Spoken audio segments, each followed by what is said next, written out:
드디어 하나님의 은혜로 그들이 화해하고 동행하고 그리고 오늘 소통하는 장면이 기록되어 있습니다. 제가 좋아하는 말 중에 하나는 문제는 귀 때문에 생기지 않고 말 때문에 생긴다라는 말입니다. 자, 오늘 우리가 교회에서 집사가 되고 권사가 되고 장로가 되고 또 리더가 된다는 것은 뭐냐면 말을 많이 하는 위치에 있는 것이 아니라 귀를 여는 위치에 있는 것이 되어야 한다는 겁니다. 자, 어떠한 모임에 가든지요, 그런 분이 꼭 있으세요. 다 끝날 때까지 제가 한마디 하겠습니다. 꼭 일어나는 분들이 있으세요. 대부분 다 어른들이십니다. 근데 제가 원로 목사님이 한 분을 뵀는데 이제 그분이 가장 감독님이고 어른이셨어요. 근데 그분과 함께 있는 모임에는 제가 한마디 하겠습니다. 이런 분이 별로 없어요. 왜냐하면 이 원로 감독님께서 그냥 들으세요. 하실 말씀 있으면 그곳에 있는 리더에게 조용히 가서 얘기하는 편이세요. 제가 마지막으로 한마디 하겠습니다. 사실 그것 때문에 문제가 생기는 거거든요. 우리의 문제는, 대부분의 문제는 귀 때문에 생기지 않고 말 때문에 생기는 거예요. 오늘 이 소통에 대한 이야기를 우리가 함께 나누려고 할 때 바로 그 말에 대한 이야기를 한번 해보려고 하는 겁니다. 자, 유재석이라는 MC가 있어요. 우리나라에서 굉장히 존경받는 사람이죠. 그게 참 오랜 무명의 시간을 보냈기 때문에 그에게서 삶의 이런 우러나는 그 기쁨과 또 배려와 또 겸손이 있어요. 근데 그가 했던 말 중에 이런 말이 있습니다. 앞에서도 할 수 없는 말은 뒤에서도 하지 마라. 칭찬에 발이 달렸다면 험담에는 날개가 달려있다. 이런 말을 해요. 자, 한번 보세요. 야곱과 에서는 서로를 속였어요. 그리고 뒤에서 말했어요. 에서는 뭐라고 말했습니까? 아버지가 돌아가시면 내가 저 얄미운 야곱을 죽이겠다. 이렇게 말해요. 야곱은요, 형의 장자권을 빼앗고 속이죠.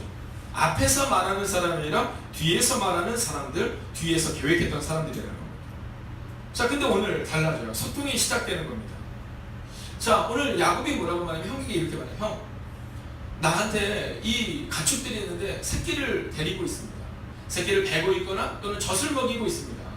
그래서 이 많은 하나님의 축복이 이들 가운데 있어서 우리가 많이 새끼를 베거나 새끼를 젖을 먹이는 그러한 가축들이 있는데 하루만 급하게 가면 다 죽을 것 같습니다. 이렇게 말해요. 근데 형이 그 얘기를 듣고 뭐라고 하냐? 그래 네 말이 맞을 것 같다. 이렇게 말해요. 그래서 내가 그러면 군사 멸망을 너한테 줄게. 근데 야곱이 또 이렇게 말합니다. 괜찮습니다. 자, 그러자 이 에서가 뭐라고 말하냐면 그러면 내가 너를 믿고 가마.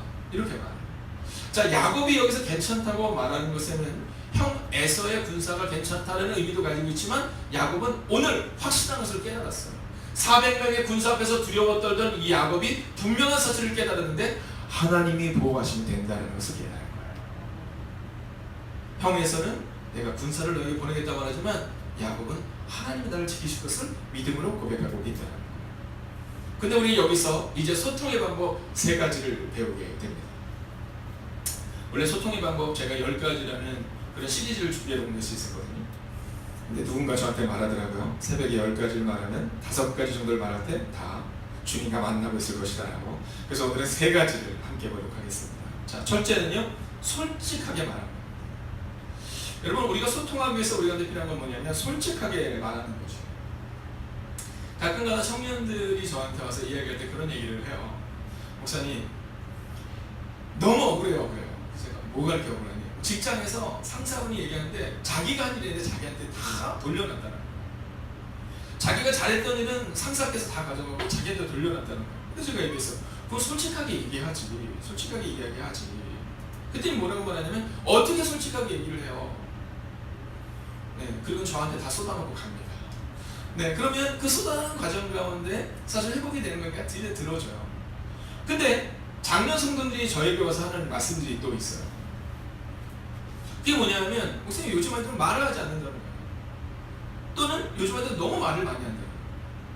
그래서 뭐라고 말하냐면 솔직하게 얘기하면 될 텐데 자기 의견을 말하지 않고 있다가 나중에 이렇게 불평불만을 쏟아낸다는 거예요. 제가 그 얘기를 들으면서 느낀 것이 있습니다. 아, 소통이 중요하구나. 네, 솔직하게 말해보면 될 텐데 근데 이것이 중요하구나. 여러분, 언어 톤을 조금 조심하셔야 됩니다. 언어 톤을. 어른이 되면 언어 톤을 높이는 습관이 있으세요. 근데 언어 톤을 높이다 보면요, 우리의 뜻이 왜곡되는 경우가 참 많습니다. 나는 그게 아닌데 언어 톤을 높여서 상대방의 마음을 불편하게 함으로 인해서 상대방이 오해하게 되는 경우가 참 많이 있어요. 그래서 우리는요, 솔직하게 말하기 위해서는 언어의 톤도 좀 조심하셔야 됩니다. 표정도 마찬가지예요. 표정으로 말하시면 안 돼요. 네, 표정으로 말하시면 안 돼요. 자, 이런 것처럼 우리는요, 오늘 야곱과 에서가 문제를 넘어설 수 있는 그 이유는요, 솔직하게 말하고 솔직하게 들었다라는 거예요. 이것은 가정에서도 마찬가지입니다. 여러분, 자녀들과 잘 소통이 안 된다는 고백을 할 때가 있어요. 그때는 두 가지가 필요한 겁니다. 하나는 솔직하게 말하는 습관과 그다음에 누군가 들어야 된다는 거예요. 자식들이 말하거든요. 중학교 2학년 애들이 말합니다. 뭐라고 말하냐면 우리 부모님은 듣질 않으세요. 이런 얘기를 해요. 우리 부모님이 듣질 않으세요. 그래서 뭐 솔직하게 말할 필요가 없어요. 이렇게 말합니다. 여러분, 솔직하게 말하고 솔직하게 들어주는 것이 필요해요. 그냥 있는 그대로 말하고 있는 그대로 들어주는 것. 오늘 야곱과 에서처럼 말입니다. 두 번째는 뭐냐면요, 보조를 맞춰주는 것이 필요합니다. 자, 오늘 야곱이 뭐냐면 내 가축들인데 이 가축들이 새끼를 다 데리고 있습니다. 그래서 어린 것들이 있기 때문에, 그렇기 때문에 빨리 갈 수가 없습니다. 이렇게 말해요. 여러분, 소통이라는 것은 뭐냐면 보조를 맞춰주는 거예요. 나의 관점에서 상대방에게 요구하는 게 아닙니다. 나의 관점에서 요구하는 것이 아니라 내가 내 관점으로 다른 이들을 보는 겁니다. 하물며 오늘 야곱은요, 가축에게도 시선을 두고 있는 장면을 보여주고 있어요. 자, 우리는요, 중요한 사람에게 시선을 둘 때가 있어요. 그래서 그 사람에게 시선을 둡니다. 아닙니다. 오늘 야곱이 시선을 둬야 되는 사람은 에서가 아니라, 에서의 호의가 아니라 야곱이 데리고 있는 가축들이었다라는 거죠. 제가 사역자들에게 종종 하는 이야기가 있습니다. 아동부 전도사님은요, 아동부에게 집중하셔야 돼요. 중고등부는 중고등부에 집중해야 합니다. 청년부는 청년부에게 집중해야 되죠. 근데 우리는 그러지 않아요. 우리는 중요한 사람에게 집중하는 경우를 보게 돼요. 내가 중요하게 여기는 사람들이에요. 오늘 우리는 이 보조를 맞추어 간다는 것에 대한 의미를 잘 생각해야 합니다. 여러분, 이것은 자녀들에게도 마찬가지입니다. 우리는 우리 자녀들에게도요, 내 꿈을 강요할 때가 있어요. 이번 주일도 우리가 함께 나눴지만 많은 아이들이 꿈을 꾸는데 그 꿈을 잘 들어보면 엄마의 꿈일 때가 많아요. 저는 꿈이 피아니스트예요. 그렇구나. 너무 좋겠다. 우리 엄마가 꼭 그렇게 되라랬어요. 여러분, 이것은 보조를 맞추는 게 아닙니다. 왜냐하면 엄마가 볼 때는 피아니스트가 좋지만 아이들에게는 각자가 가지고 있는 달란트가 다 달라요. 어떤 아이들은 1달란트가 있고, 어떤 아이들은 2달란트가 있고, 어떤 아이들은 5달란트를 가지고 있는 것처럼, 어떤 아이들은 음악적인 재능이, 어떤 아이들은 운동적인 재능이, 어떤 아이들은 학업적인 재능이 뛰어날 수 있다는 거죠. 근데 우리는 보조를 맞춰주지 못해요. 기다려주지 못해요. 아이들은 꿈이 자꾸 바뀝니다. 제가 아동부 부모님들이 와서 물으세요. 목사님, 우리 아이가 첼리스트가 꿈이에요. 그래서 이제 첼리스트가 되려고 합니다. 어떤 아이들은 바이올리스트가 꿈이에요. 어떤 아이들은 플루시 꿈이에요. 이렇게 얘기합니다. 그럼 제가 그때 꼭 이 얘기해 주는 것이 있어요. 그러면 악기를 하나 사주십시오. 근데 제일 싼 악기를 사주십시오. 제일 싼 악기. 3개월 정도를 쓰다가 버려도 아깝지 않은 악기를 사주십시오. 이런 얘기를 종종 해요. 아이들의 꿈이 자꾸 바뀌거든요. 그렇기 때문에 아이들이 그 꿈을 한번 실현해 볼 수 있는 것들은 필요하지만, 부모의 마음과 같은 뭐 최고급 좋은 플루스를 사주거나 최고급 바이올린을 사줄 필요가 없어요. 왜냐하면 어느 순간 보면 그것은 어디가 있어요? 네, 저희 집에도 많습니다. 창고에 들어가 있어요. 얼마 전에 집에서 이렇게 치우면서 보니까 바이올린이 2개나 있더라고요.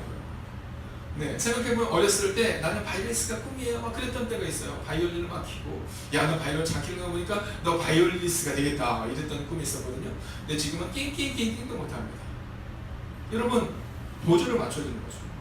자, 그러고 나면 또 얘가 다른 걸 하고 싶어요. 그럼 우리는요, 우리가 투자했던 거, 몇십만 원 주고 썼던 바이올린 때문에, 야, 그거 해봐 이렇게 얘기합니다. 아니, 그럴 필요 없어요. 그냥 가장 싼 중고로 사주세요. 그리고 그것이 정말 그에게 맞으면 그 다음부터 그의 꿈을 맞춰주는 거죠. 여러분, 보조를 맞추는 것, 이게 바로 우리 부모들이 해야 될 일이고, 장로님들이, 특별히 교회 임원들이 해야 될 일이라는 겁니다. 새신자가 교회에 왔을 때, 새가족이 교회에 왔을 때 우리는요, 우리의 관점에서 그를 배려하고 그를 사랑한다고 말해요. 그러나 사실은요, 보조를 맞춰주는 거예요. 처음에 교회에 오면요, 밥 먹기가 좀 부담스러워요. 두 가지 마음이 있어요. 하나는 내가 식사하고 오입을 드려야 되나? 아니면 말아야 되나? 여러분, 그럴 때요, 권면해 주는 거예요. 근데 상대방이 좀 불편하면, 그럼 우리 다음 주에 봬요 이렇게 얘기하는 겁니다. 여러분, 기다려주는 거죠. 보조를 맞춰주는 거죠. 근데 우리는 우리의 관점, 먹고 가요. 물론 그것이 필요한 사람도 있겠지요. 그러나 중요한 것은 상대방에게 맞춰주는 것, 즉 보조를 맞춰주는 것이 소통의 훈련 중에 두 번째 모습이다라는 겁니다. 세 번째는 뭐냐면요, 상대방의 마음을 헤아리는 것이에요. 오늘 야곱이 에서에게 솔직하게 말합니다. 내가 가축들을 데리고 있는데 가축들이 새끼를 다 베고 있거나 데리고 있는데, 새끼를 젖을 먹이고 있는데 형님 좀 이해해 주십시오. 그러자 야곱이 뭐라고 말하는지 아세요? 알겠다 동생아 이러고 그저 세일로 돌아가 버립니다. 왜냐하면 하나님을 신뢰하고 또한 가축들에 대한 그런 부담감을 가지고 있는 야곱의 마음을 배려하고 있는 거죠. 여러분, 상대방의 간곡한 마음을 배려할 수 있어야 돼요. 즉 상대방의 마음을 헤아려 줄 수 있어야 된다는 거죠. 여러분, 그러기 위해서 필요한 것은 뭐냐면요, 귀를 여셔야 돼요. 귀를 여셔야 돼요. 여러분, 소통을 할 때 중요한 것은 하나님이 우리 가운데 입은 하나를 주셨잖아요. 그러나 귀는 두 개를 주신 이유가 있는 겁니다. 그것은 뭐냐면 우리의 귀를 열어 들으라 라는 겁니다. 상대방의 마음을 헤아려 주라라는 거죠. 여러분, 우리는요 상대방의 마음을 헤아리지 못하다 보니까 잘하려고 했는데 공동체가 좀 어렵게 되는 것을 종종 보게 돼요. 잘하려고 했는데 사실은 우리 가정에서도 그런 경우가 종종 있잖아요. 내가 내 자녀에게 오늘 이제 뭔가를 잘해보려고 같이 간 거예요. 제가 얼마 전에 보니까 저도 저희 아이들을 데리고 종종 커피숍에 가는 경우가 있습니다. 뭐 이디야나 이런 동네에 있는 커피숍을 가서 뭐 이런저런 얘기를 해요. 근데 어느 날 저희 딸이 제가 주야 오늘 우리 새벽기도 끝나고 맥도날드 가서 맛있는 거 먹을 것 같으니 갑자기 고개를 흔들더라고요. 그래서 왜 맛있는 것도 먹고 했더니 아니에요. 아빠가 차를 마시자고 한다는 나에게 뭔가 얘기할 날이 있는 거예요. 아빠가 오늘 나한테 뭔가 얘기할 것이 있기 때문에 저는 그 자리가 불편해요. 이렇게 얘기를 하는 거예요. 제가 그때 깜짝 놀랐습니다. 저는 저희 아이와 함께 좀 편안한 상태에서 이야기를 하고 싶다고 생각했는데 이 아이에게 있어서는요, 그 커피숍에 가거나 맥도날드에 가서 특히 새벽기도 끝나고 가면 아빠가 나한테 뭔가를 진지하게 얘기하는 날에 그게 싫다라는 거예요. 상대방의 마음을 제가 해야지 못했다라는 거죠. 근데 어느 날 제가 차를 마시고 있는데 그 옆에서 부모님이 와 이렇게 들어오셨어요. 들어오셔가지고 아이들과 함께 막 이런저런 얘기를 하는데 너무 좋아 보이더라고요. 아마 계획을 세웠던 것 같아요. 막 종이를 가지고 펜도 세고 막 그러고 있더라고요. 그래서 이제 제가 신방하는 과정이기 때문에 앞에 있는 우리 집사님과 함께 이런저런 얘기를 하는데 저쪽에서 소리가 좀 크더니 갑자기 아이가 박차고 나갔어요. 뭐라고 말했냐면 내가 이럴 줄 알았어 이러면서 나가는 거예요. 그래서 제가 저희 딸을 생각했죠. 제가 끝까지 안 하길 잘했다. 여러분, 상대방의 마음을 헤아리면 그러면 좋은데 제가 보니까 아버지의 음성이 점점 커지더라고요. 그래서 제가 저렇게 처음엔 잘 얘기하다가 왜 저렇게 아버지의 음성이 커질까? 다른 사람이 들릴 소리만큼 음성이 커지더라고요. 근데 끝내는 그곳에는 아이가 자리를 박차고 뛰어나가더라고요. 여러분, 상대방의 마음을 헤아려 주고 소통이 어렵다 이유는요, 상대방이 생각할 때 저 사람은 내 얘기를 듣지 않고 저 사람은 나한테 강요하는 사람이야. 그때부터 듣지 않아요. 근데 상대방이 내 마음을 헤아려 준다?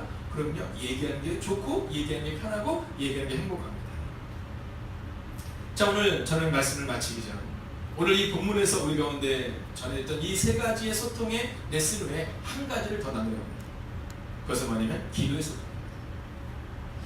여러분, 오늘 이 소통의 모습을 보면서 우리가 분명히 기억해야 되는 것이 있어요. 그것은 기도도 마찬가지다라는 겁니다. 여러분, 우리는 기도를 할 때 종종 그 기도 가운데 그 기도의 중심이 내가 되는 경우가 참 많이 있어요. 여러분, 소통을 하기 위해서는 상대방의 이야기를 잘 들어야 된다고 말씀드렸잖아요. 그것처럼 기도도 마찬가지입니다. 기도도 하나님의 음성을 들으셔야 돼요. 마더 테레사께서 이제 노벨 평화상을 받았습니다. 그리고 그가 어느 순간 사람들과 함께 인터뷰를 했던 기사를 저는 너무나도 충격적으로 봤던 적이 있어요. 그리고 기도는 이런 것이다라는 것을 다시 한번 깨닫는 때죠. 마더 테레사에게 물어요. 마더 테레사 수녀님에게, 수녀님, 어떻게 당신은 교사의 꿈을 꾸었던 당신이 평생 그 어려운 일을 돌면서 살 수 있었습니까? 이렇게 물어요. 그랬더니 마더 테레사가 이렇게 말했어요. 네, 기도했기 때문입니다. 이렇게 말해요. 기도했기 때문입니다. 그러면 어려울 때는 어떻게 이기셨습니까? 예, 기도했기 때문입니다. 이렇게 말해요. 근데 한 기자가 아주 날카로운 질문을 던졌어요. 그러면 뭐라고 기도합니까? 이렇게 얘기해요. 그래서 마더 테레사가 이렇게 했어요. 예, 저는 듣습니다. 이렇게 말했어요. 저는 듣습니다. 그러면 그 기자가 또 연달아 질문합니다. 그러면 하나님은 뭐라고 말씀하세요? 하나님도 제 이야기를 들으세요. 우리는 기도를 생각하면 나의 기도의 제목을 그분께 쏟아놓는 것이라고 생각하지만 그러나 사실은 들어야 한다라는. 그래서 저희 교회에서는 여러분에게 꼭 요청하는 것이 있습니다. 그것은 뭐냐면 우리가 기도를 할 때 기도를 시작하면 우리가 통성으로 기도합니다. 가능하신 분은 10분씩 혹은 20분씩 30분씩 그 통성으로 하나님과 깊은 교제를 하는 것을 원해요. 그리고 기도가 끝날 때쯤 되면 최소한 5분 이상은 하나님의 음성을 듣는 훈련을 하셔야 됩니다. 여러분, 주님께서 우리의 기도를 얼마나 듣고 싶으실 걸 생각해 보세요. 그분께 우리의 기도를 아뢰는 거예요. 하나님, 오늘 저에게 이런 아픔도 있고 이런 눈물, 사람에게 갈 필요가 없어요. 하나님께 아뢰는 거예요. 하나님, 저 이런 아픔도 있고 이런 눈물도 있어요. 하나님, 저희 교회가 이전을 해야 되는데 하나님, 어저께 이미 이 교회에 이사 오겠다는 사람이 생겼는데 어떻게 해야 돼요? 사람과 만나서 의미가 없어요. 하나님께 아뢰는 거예요. 하나님, 저에게 이러한 아픔이 있고 이런 눈물이 있고 이런 걱정도 있고 그런 두려움도 있는데 하나님, 이것이 두려움에 대해서 하나님 저를 지켜주세요. 하나님께 간절히 기도하는 거예요. 그럼 하나님이 들으시거든요. 그리고 나서 자리에서 일어서기 전 하셔야 되는 일이 있어요. 그것은 뭐냐면 잠잠히 듣는 겁니다. 하나님도 우리 가운데 말씀하기를 원하시거든요. 하나님도 우리 가운데 위로하기를 원하시거든요. 내가 너에게 인도한다고 말씀하기를 원하시거든요. 소통은 바로 이런 겁니다. 오늘 이 본문의 메시지를 통해 사람과 사람의 소통은 끝나는 것이 아니라 하나님과 나와의 소통, 그분의 음성을 듣고 그분의 음성대로 살겠다고 다짐하고 돌아가는 새벽이 되는 것, 그것이 바로 소통의 첫걸음이다라는 거죠. 오늘도 그 하나님의 음성을 충분히 듣고 그리고 그 하나님께 충분히 아뢰고 그리고 돌아가시길 주의 이름으로 축원하겠습니다. 기도하겠습니다.